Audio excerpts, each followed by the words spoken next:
Now I'll introduce Joe Grindstaff, Executive Director of the Delta Stewardship Council. Thanks, Randy. And I just have some simple slides here, and hopefully it will go right there. It worked perfectly. You've already met Randy. I want to introduce any other members that are present, but there aren't any others. We had one other member that was planning to be here but had an illness in the family, Gloria Gray, so she could not be here. I'm Joe Grindstaff. Keith, where are you? So anybody who wants to know Keith is Chief Deputy Executive Officer. Terry McCauley, where? There she is. Stand up, Terry, so people can know who you are. Eric Alvarez. Gwen Buchholz, who is the principal consultant that's helping us develop this EIR. The main objectives today are, as stated, to help you understand the mandate for the Delta Plan and to receive input. As part of the CEQA process, we develop a scoping document, and we ask people, and it's fairly significant, and we had copies out front here, and we wanted to ask you and people in other parts of the state to make comments on the scope and possible solutions to the problems that we're going to be addressing in that. So that's the main purpose of the meeting tonight. And at the conclusion, after we've completed scoping, then as Vice Chair Fiorini said, we will give people the opportunity to make other comments on issues that may pertain to the council. So we have the EIR and the public comment process, and then the non-EIR related comments. The state adopted in late 2009 legislation that created the Delta Stewardship Council, and our principal objective is to achieve or further the achievement of the co-equal goals, which means the two goals of providing a more reliable supply for California, water supply for California, and protecting and restoring and enhancing the Delta ecosystem, and to do that in a way that protects and enhances the unique values of the Delta as an evolving place. So probably everyone here understands the Delta is failing to meet the objectives that most of us have for it. The legislature laid out a series of objectives. They're pretty darn detailed in some areas about water supply and about ecosystem. They're very significant legislation, and we have copies of that also out there for anyone that would like to have that. We have identified in our scoping document a planning area and a study period. The planning area has as its focus the Delta, but then also includes the watershed and the export areas where water from the Delta goes. As you might imagine, that's a significant part of the state. We looked at the numbers the other day. It's 96% of the state's population. So it's very significant, and that concerns some people, but we think that's what the legislation calls for. In terms of the study period, the legislation talks about meeting some objectives on a time scale of 2100. And so we have chosen a proposed time scale of 2100 for the plan. So it goes for 90 years from now until 2100. That's also a significant decision. We'll probably propose interim steps along the way, but it's very significant that we have a planning period that's that long. We have identified in the scoping document Delta Plan strategies that might be used. One of the things we're interested in hearing from you about is if there are strategies that should be included that were not included in the scoping document. So we have these objectives defined by law, and we've identified some of the strategies that we might utilize to achieve those objectives. We're very interested in hearing from you about what other things we ought to be studying as we move ahead with the process. I want to talk some about BDCP. The legislation calls for the council to incorporate BDCP, the Bay Delta Conservation Plan, into the Delta Plan if BDCP meets certain specified legal requirements. BDCP is on a schedule that probably means they won't come back to the council having met those requirements until, I think realistically, 2013. Today I was briefed and told that they won't have a draft final plan until probably this coming fall. So given the time that it will take to complete an EIR and an EIS and go through all of the approval processes, I think it's likely that that plan won't come before the council until 2013. At that point, the director of the Department of Fish and Game makes a determination about whether BDCP meets the standards required in law and should be incorporated into the Delta Plan, and people can appeal that decision to the council. So we have to be cognizant of that in our planning effort and understand that that may very well happen. And we also have to be cognizant of the fact that it may not happen. So that's an interesting, delicate balance. The schedule for scoping meetings is up there. This is the first. It's pretty intense for the next 2 weeks. I want to talk some about the timeline. We have a very fast timeline. It was dictated in law. We are, under the statute, required to have the Delta Plan complete and to begin implementation by January 1st, 2012. This plan, therefore, has to go through the EIR process. We have to have multiple revisions. We have to get something final in November, because the plan then, in order to become an enforceable plan as required under the statute, actually has to go to the Office of Administrative Law, and it becomes regulation when it's complete. So it's an enforceable plan. So we're expecting a draft of the very first public draft of the plan to come out sometime in mid-February. The council will begin meeting 4 days a month at the end of February and through March and April and May. The plan is to go through 4 drafts during that time period, talking about each of the major sections in depth. That leads up to a decision at the end of May to publish a formal public draft Delta Plan and public draft EIR in June. So we anticipate the public draft, the official public draft, coming after, as I say, four preliminary drafts in June. Then we will have a comment period, come back sometime in August, and begin once again having all of the comments that come in during that public review period with another updated draft based on what we had before and what the comments were. And we'll probably have another 2 or 3 iterations of the plan before the council adopts it in November. So I would expect that means 7 or so different versions, different drafts of the plan. So there will be a lot of time for people to comment during the process.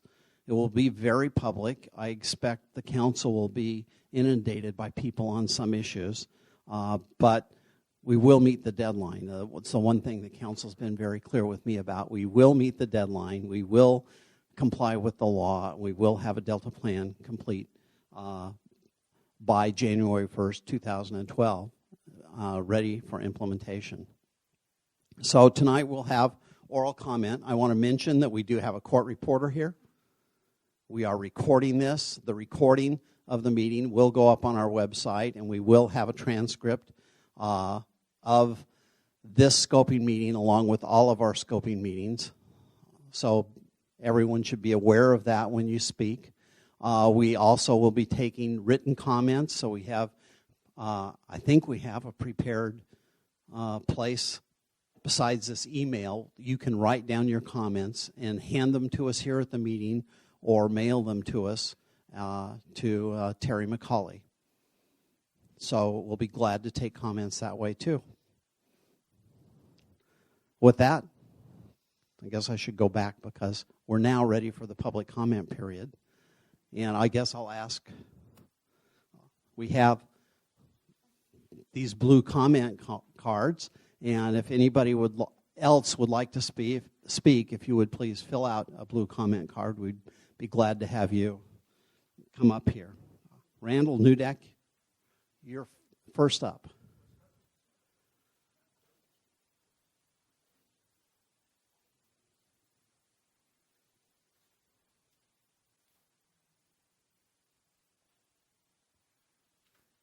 Randall, would you like somebody else to speak first?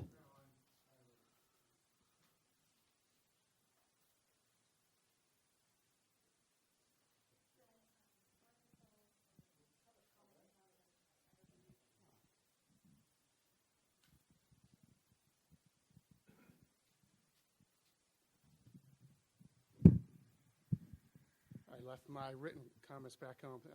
Thank you for inviting us down here today, Vice Chairman Fiorini. My name is Don? Okay. My name is Randall Nudek. I'm a project manager at the Metropolitan Water District of Southern California.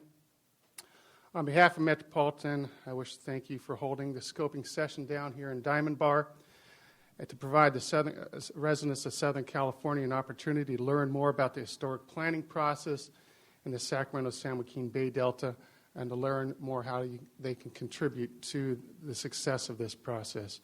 Metropolitan, as you know, supported the 2009 Comprehensive Water Package that led to the creation of the Stewardship Council and the important process of crafting a Bay Delta plan.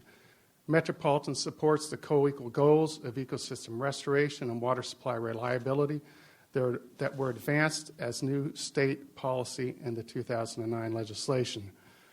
The district will provide our written comments during your scoping process. I'd like to, at this time, just provide a brief perspective, Metropolitan's perspective, on two key elements toward a successful Bay Delta plan. One is the Bay Delta Conservation Plan.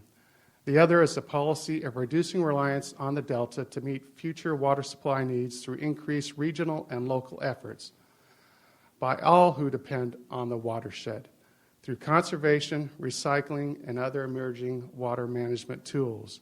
The Bay Delta Conservation Plan is at a crucial stage in its development process.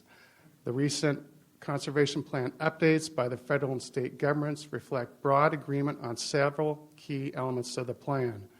The Obama administration update, in particular, recognizes the importance of the co-equal goals and how the Bay Delta Conservation Plan intends to embody these goals.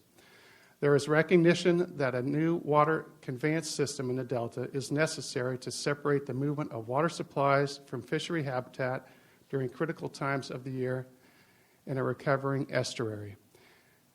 And there is recognition that improved water supply reliability can be achieved through water conveyance improvements and habitat restoration and an improved response to other stressors. The Bay Delta Conservation Plan represents the most important and complex habitat planning, conservation planning effort undertaken in the West Coast and arguably in the United States. Metropolitan is confident that remaining issues related to conveyance, supply reliability, finance, and governance can be resolved in the coming weeks and months. Metropolitan realizes that our imported water supply from the Delta and Colorado River cannot be expected to meet all future needs in our service area, which now has approximately 19 million residents and is growing at about 200,000 residents a year. Our future needs are going to be greater than today, as are those of other urban areas in the state that rely on the Bay Delta watershed. This is why last October, Metropolitan's Board of Directors approved a new 30-year water plan for Southern California known as the Integrated Resource Plan. This Integrated Resource Plan relies strictly on local conservation and local water supply development, not increased imported supplies, to meet new demands on metropolitan and local water districts. This integrated plan assumes full achievement of the goals in the 2009 legislation to reduce per capita water use by 20% by the year 2020. For Metropolitan, various efforts to lower demand will add up to a larger savings of water than any single source of supply, including the Delta. The Delta remained, though, a vital baseline supply because of its high quality and ability to replenish reserves in capturing surplus flows in wetter years.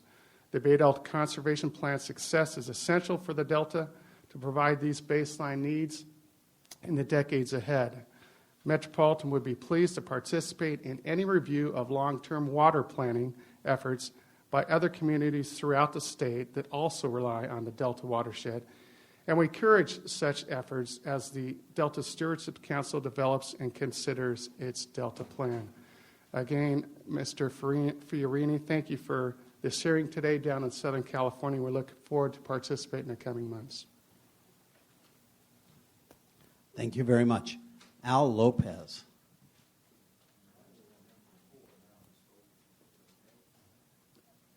Yours are not on scoping? Is that what you said? On number 4, then we'll hold those till later. Okay, thank you. Rob Whitaker.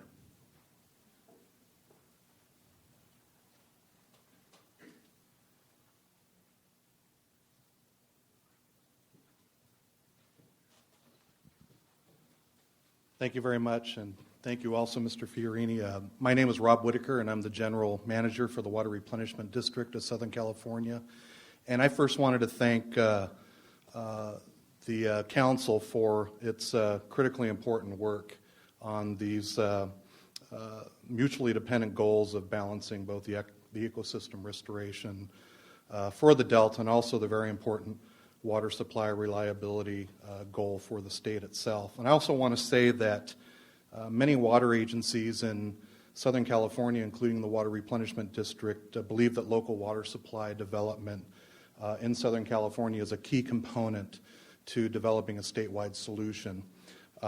It's an essential part of a Delta solution as well. We're a groundwater management agency. We serve more than 10% of the state's population in 43 cities in about a 430 square mile area in the urban core of LA County. 40% of the total water in our area is made up of groundwater, and our main job is to replenish that supply. We also purchase or produce water to inject into a 28-mile-long seawater barrier system owned and operated by the County Department of Public Works to prevent saltwater intrusion in the coastal area of our basins. In our 5-decade history, WRD, in collaboration with other agencies, has implemented numerous projects to very substantially reduce our region's reliance on imported water. We've done that through the increased use of recycled water, desalted groundwater, and stormwater capture, all locally developed resources that are more reliable and in some cases less costly than our imported water sources. And I'll give you just a few short examples. In the water year 1961-1962, WRD was the single largest user of imported water in Southern California. We were Met's largest customer at that time. Metropolitan Water District. We used over 212,000 acre-feet for replenishment and injection. This year, I anticipate that WRD's imported water purchases for both purposes, groundwater replenishment and injection, will be just over 31,000 acre-feet. Through our Water Independence Now, or WIN program, our goal is to reduce our imported water purchases for replenishment and barrier injection to zero within 5 years. Also in 1962, WRD and the sand districts of Los Angeles County pioneered the first deliberate use of recycled water for groundwater replenishment anywhere in the country. Currently, we're using 50,000 acre-feet of recycled water annually for that purpose. At the 3 barrier systems along the coastal area of our basins, we have been able to develop projects that have reduced the imported water supply by more than 50%. And those projects have been in conjunction with the West Basin Municipal Water District, the City of Los Angeles, and also projects that we've built for ourselves.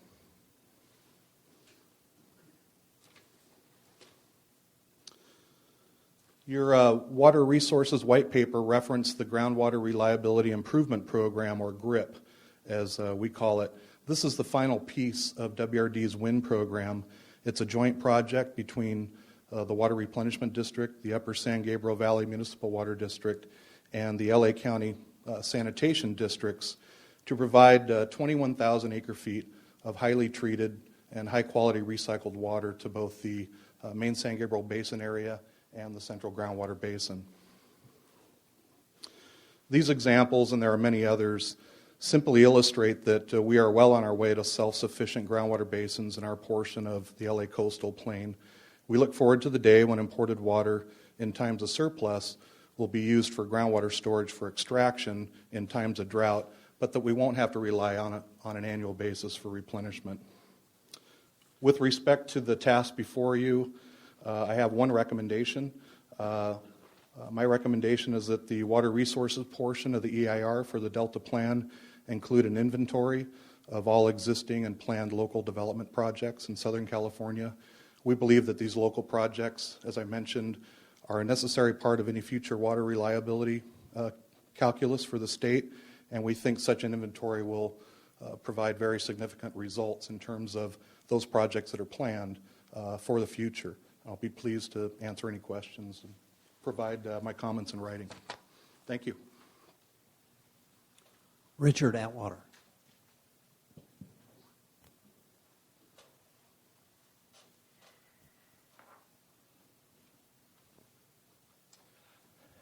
Again, thank you for the opportunity to speak.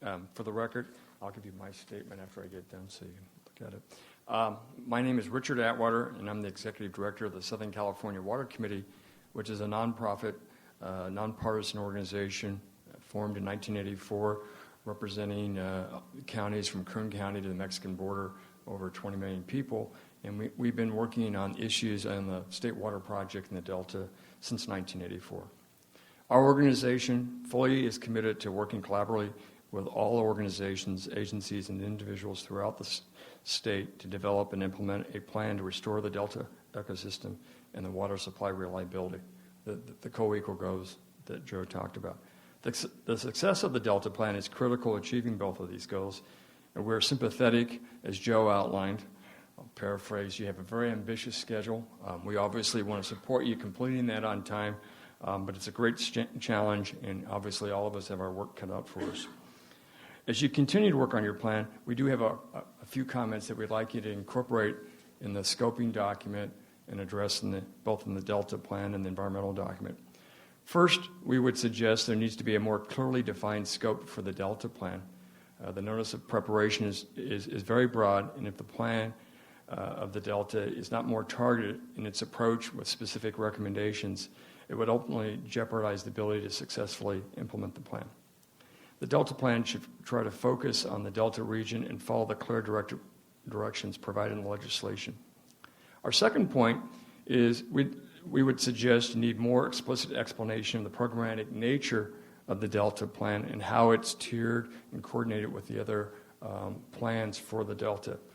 We realize it's a very complicated understanding, and as Joe pointed out, the relationship between the Delta Plan and the BDCP, or the Bay Delta Conservation Plan. The BDCP also will help achieve the co-equal goals of water supply reliability and a healthy Delta ecosystem.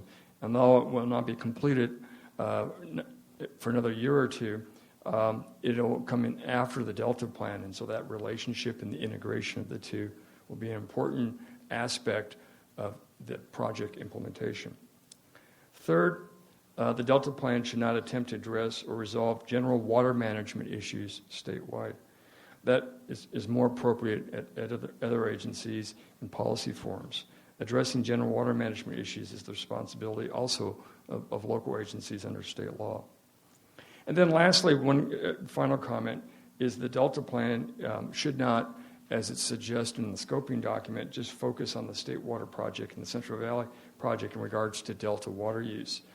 Language in the draft document suggests that's the focus, and as the new Delta Water Master, Craig Wilson, pointed out just recently in the newspaper, we do have Article 13, the waste and unreasonable use, and we need to apply that to all beneficial uses up and down the state to make sure that water is used as efficiently as possible, as the previous two speakers pointed out, both from MWD and WRD. Again, on behalf of the Southern California Water Committee, I really appreciate the opportunity to speak here tonight and really support your efforts over the next year. It's an ambitious schedule, and good luck with it.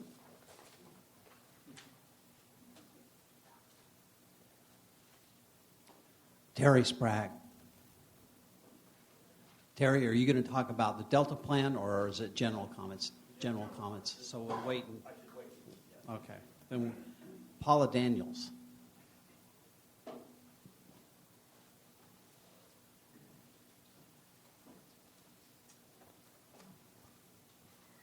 Good evening. My name is Paula Daniels. I'm a commissioner with the Board of Public Works for the City of LA, and I'm also a member of a group that we informally call the Women of Water. So it's a number of women who are part of various water agencies, water districts, and nonprofit organizations, and we all deal with water issues and have been thinking about these very issues that are raised by the Delta Stewardship Council and vision for quite some time. So I want to speak here partly to share those ideas, but also to let you know that the various members of the Women of Water, because they're with different agencies or districts, can't necessarily speak on behalf of those entities, but collectively this is a shared vision. I do also teach a class at UCLA on water management and the environment, and I just want to mention that at that class I spoke of the California Bay Delta Authority as a case study, and I want to just say hello to Joe Grindstaff, who is, I think of fondly from those times. I was a member of the Bay Delta Authority. But part of what I taught in that class was the work of the Delta Vision Task Force, and I was able to end with the happy note that there's some very good work happening through the Delta Vision Task Force report and the Stewardship Council, and in particular the statement of the co-equal goals of water supply reliability and ecosystem health, which I said to this group of young and very eager students was very important to state. So the WOW members, as well as the City of LA, are in general agreement with those principles, which are to increase water supply reliability by actually reducing the need to import water. And through those infrastructure changes, I will talk about them next, what they were doing in the City of LA. But as a Public Works Commissioner, I oversee the Bureau of Sanitation. That handles all the sewer water and stormwater, which we used to call wastewater, but really we don't think of it as that way anymore. I really think it's only wastewater if it's wasted, and we don't plan to do that anymore, because in trying to recapture and reuse that water, hopefully we'll be able to create a more locally independent water supply. So the City of LA is committed to the following measures. Increase water conservation, particularly outdoor irrigation. And I will say in the City of Los Angeles in the last 25 years, we've increased our population by 1 million, but our water use has remained the same. That's largely because of indoor conservation measures through low-flow appliances. A lot of that work was started through the great work of Martha Davis when she was at the Model Lake Committee, which is very important. And now we're looking at outdoor water conservation with some very worthwhile measures on smart irrigation and so forth. We also have a plan to increase recycled water use, increase stormwater capture and reuse, both as a conservation measure, which would include rainwater harvesting, that means rain barrels, and groundwater recharge, and also groundwater storage and cleanup with wellhead treatment. So in May of 2008, our mayor and the then general manager of the Department of Water and Power, David Nahai, released a water plan to meet all new demand for water, which was estimated at 100,000 acre-feet, via conservation and recycling by 2030, to meet that demand by 2030. So in mentioning that, I want to mention that along those lines, any water plan should really take a long-term view, because these institutional and infrastructure investments are significant and need to be thought through for a long period of time. It's a lot of asphalt that needs to be changed, a lot of plumbing and pipes that need to be put into place, a lot of plants that need to be built. So a long-term plan, as well as a companion investment strategy for funding for that through whatever means can be addressed, bonds and so forth, will be important. We also just in the city of Los Angeles adopted a low-impact development ordinance which directs that new and redevelopment capture, retain, and reuse all the runoff from an 85th percentile storm. So LA County has also done this. The city of Long Beach has done this, and Santa Monica has been doing this work for quite some time. So there are a number of nested initiatives in the city of LA that we're doing along these lines, but the point is that we are really committed to stormwater capture and reuse, which we think will make a big difference. What's needed there is investment in that infrastructure work, because it's a lot of miles of streets, many of which I just drove to get here, that need to be changed in retrofitting. So this ordinance that we just passed had to do with new and redevelopment. There's a lot of miles of pavement here that can be reworked in order to maximize groundwater recharge, and I think that would be a really important strategy. So we applaud your efforts and thank you for this good work. The Women of Water will have some more specific comments and recommendations in the letter to you by your deadline. Thank you for this hearing. That's all of the blue cards I have. Is there anybody else that would like to speak specifically about the scoping for the scoping process, for the scoping hearing? Not seeing any hands or any indication from anybody else. I guess we'll close that. And as was expressed earlier, we do have a couple of people who would like to speak on general topics. And Al Lopez, you're first up there.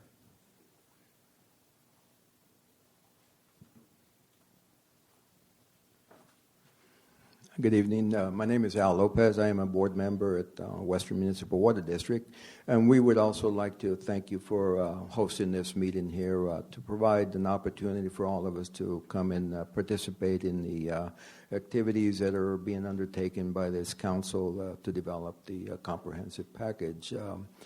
And in that respect, of the board member, I'm also the co-chair for the Inland Counties for the California Latino Water Coalition. For those of you that may not know, the coalition was formed back at the very beginning during the crisis, the water crisis that developed in the Northern California. And subsequent to that, of course, throughout the state, our organization was very active in the development of the comprehensive package that resulted in the bond being placed on the ballot and therefore removed. So in behalf of the coalition, we want to thank you. We look forward to participating in as many opportunities that you may give us to provide some input. I did not come prepared to submit anything in behalf of the coalition, but however, we do plan on submitting our thoughts and concerns to you and whenever they occur. But again, thank you for this opportunity. I also wanted to provide you with a couple of press releases that were formulated with the cooperation of the California Latino Water Coalition that you may have seen them before. If not, I certainly want to present them to you so that you can take a look at them and consider those in your deliberations. So thank you so much. Thank you very much. And Terry.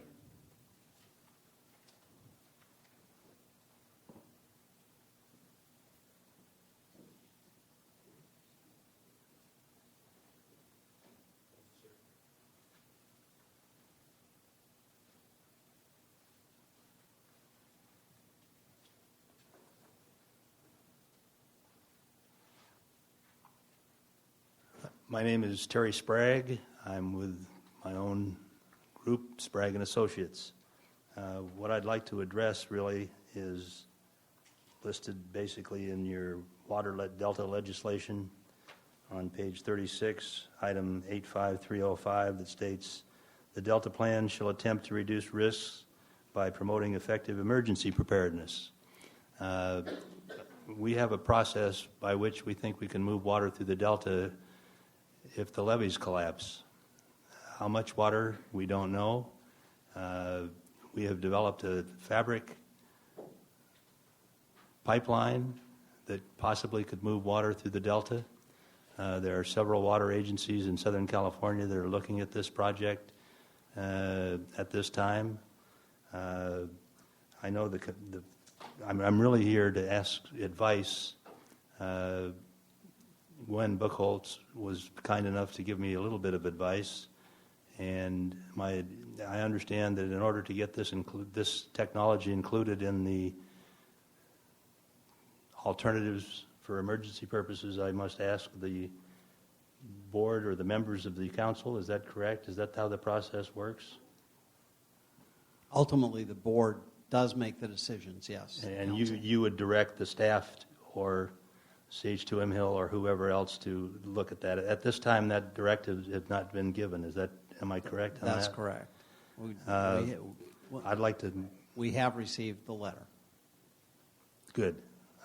Thank you very much. One of the emails that I know that, Joe, you were sent by Ray Seed at UC Berkeley on October 4th, I think is part of the process. Is that correct? What his recommendations were? Yes. I have that document in front of me talking about the potential represented by using a type of fabric technology to construct a modular fabric pipeline through the Delta. Ray Seed, for those of you who don't know, is probably one of the most well-known levee experts. Would I make that statement? He oversaw the Katrina repairs by Corps of Engineers down in New Orleans. And all we're asking for is a test of this technology. To summarize his position on this, the fabric pipeline may be a potential feasible emergency measure to partially mitigate the current potential for a seismically induced water disaster. Advantages might include relatively low cost, the apparent environmentally benign nature of the system, the rapidity with which the system could be deployed, the modular nature of the system, and the fact that the system itself would be rapidly repairable so that it could be maintained in a resilient manner. I hope this, which I guess, as Joe has said, this October 4th email from Ray to Joe is entered into the record. To just bring you up to date, we have recently been contacted a couple months ago, actually, by a group in Australia to develop an undersea fabric pipeline to take water from Tasmania to the mainland. We've developed a system, and some of the people or the agencies that are working with us have copies of this. It shows, I'm showing the document here basically because of the fact that we think we can move water several hundred miles under the ocean, which would be a very easy task to do, to move water 40 miles north of the Delta down into Clifton Court using the same technology. What we're trying to do is develop support, not financing, for this. I'm not looking to the council for financing on this basis. I know you don't have a budget for this anyway. But to get the moral support and to have it really be given a serious look. I'll have more information probably in the next month or so after some people have done further analysis on this. And I hope that will be looked upon as something that will be included as one of your emergency alternatives and something that should be looked at so we could get the moral support of the committee. Do you have any questions? I don't have any questions. As I understand it, agencies are, in fact, evaluating this. Thank you very much.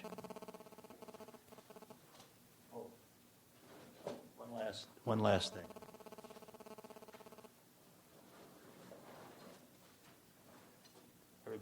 People sort of wonder what the technology is all sort of based around the world's strongest zipper. Without this connects the pipeline together very rapidly, very quickly. It's stronger than, take it over 1,000 pounds an inch in strength. MIT ran 3 years of testing on this to develop it. And this is the key to the whole system. This was designed to haul water bags to the ocean, but it would also be able to be used to connect fabric pipelines to the ocean. So you've seen me play with my zipper, and have a nice day. Thank you very much. Are there any other public comments?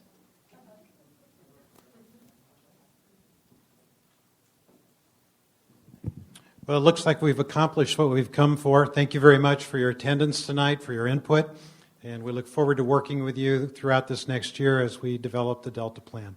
Good evening.